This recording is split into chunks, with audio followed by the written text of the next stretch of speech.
Hello guys, আসসালামু আলাইকুম। কেমন আছো তোমরা সবাই? আশা করি সবাই ভালো আছো। আমিও আল্লাহর অশেষ রহমতে ভালো আছি। দেখো, আমার এই হাঁসটা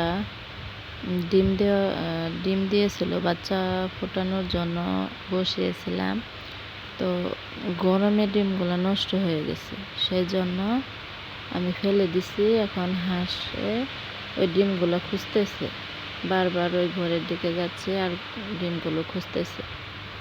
তো এখানে দেখো, ঘরের সামনে একটা গাছ লাগিয়েছিলাম। এই ফুলগুলো এত সুন্দর লাগে।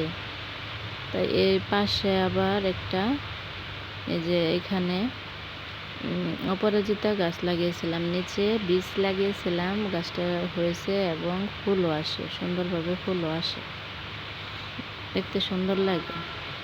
তো এখানে আমাদের ঘরের পাশেই হাল চাষ করার জন্য ট্রাক্টর আসছে, এই যে হাল চাষ করতেছে। আমি যাচ্ছি ওই পাশের ক্ষেতে শাক উঠানোর জন্য। এই যে এই শাকগুলা ভর্তা করব, ভর্তা করার জন্য নিয়ে যাব। প্রচণ্ড রোদ উঠেছে, দেখো রোদ্রে আমাদের ছায়া দেখা যাচ্ছে। এত রোদ উঠেছে, প্রচণ্ড গরম। তো আমার মেয়েকে নিয়ে এখানে আসছি।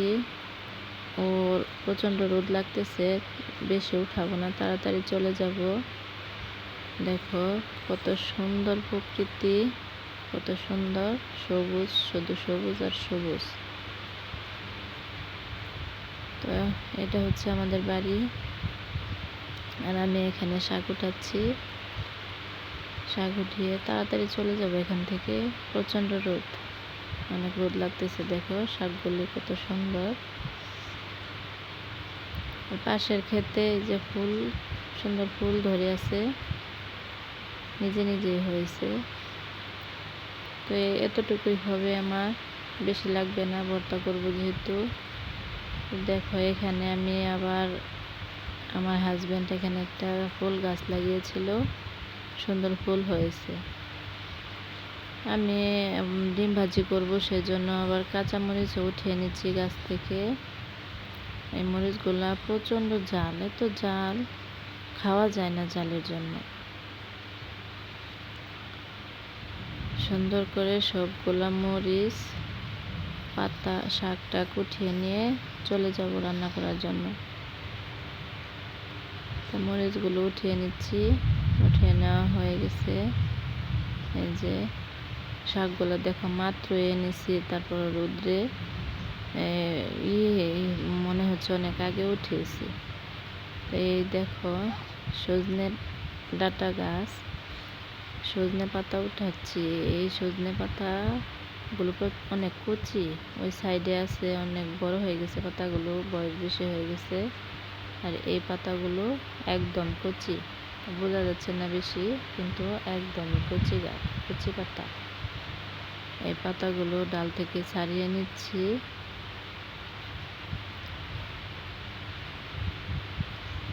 এই সজনে পাতা আর এই শাক, এই দুই শাক একসাথে ভর্তা করব।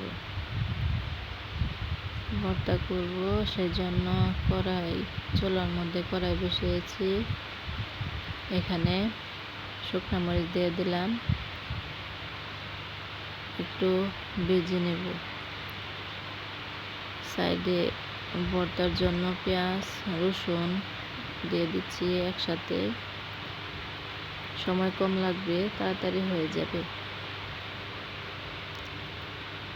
এগুলা ভেজে নিই, আগে একটু হালকা ভেজে তারপর তেল দিয়ে দিব।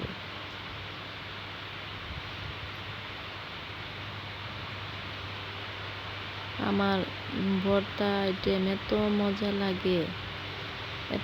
লাগে, একদম অনেক বেশি মজা লাগে। আমি ভর্তা দিয়ে অনেকগুলো ভাত খেতে পারি।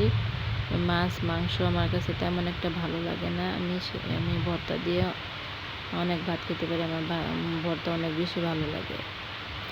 তো এগুলো হালকা একটু ভাজা হলে এখানে তেল দিয়ে দিব। তেল দিয়ে একটু নাড়াচাড়া করে নেব। রসুন পেঁয়াজগুলো নাড়াচাড়া করে নেব, শুকনো মরিচও নাড়াচাড়া করে নেব। সুন্দর করে নাড়াচাড়া করে এগুলো নামিয়ে নেব। এই যে শিলপাটা বেটে ভর্তা করব।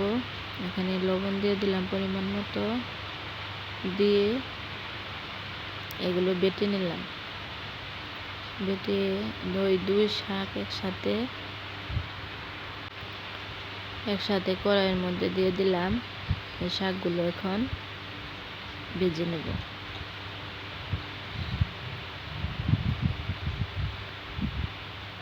সুন্দর করে পানিগুলো শুকিয়ে নেব শাক থেকে। পানি শুকিয়ে গেলে এখানে হালকা একটু তেল দিয়ে দিব। তেল দিয়ে সুন্দর করে ভেজে তারপরে নামিয়ে নেব, বেটে নেব। এই যে একটু তেল দিয়ে দিব। তেল দিয়ে সুন্দর করে নাড়াচাড়া করে নেব। নাড়াচাড়া করে পাতাগুলো শাকগুলো হয়ে গেছে, এখন নামিয়ে নেব। নামিয়ে নিয়ে বেটে নেব। সুন্দর করে বেটে নিয়েছি। বেটে এখন সবগুলো একসাথে মিশিয়ে নেব। মিশিয়ে নিয়ে তারপরে আরেকবার বেটে নেব। এই যে আরেকবার বেটে নিয়েছি, সুন্দরভাবে বাটা হয়ে গেছে। দেখো আমার ভর্তা হয়ে গেছে।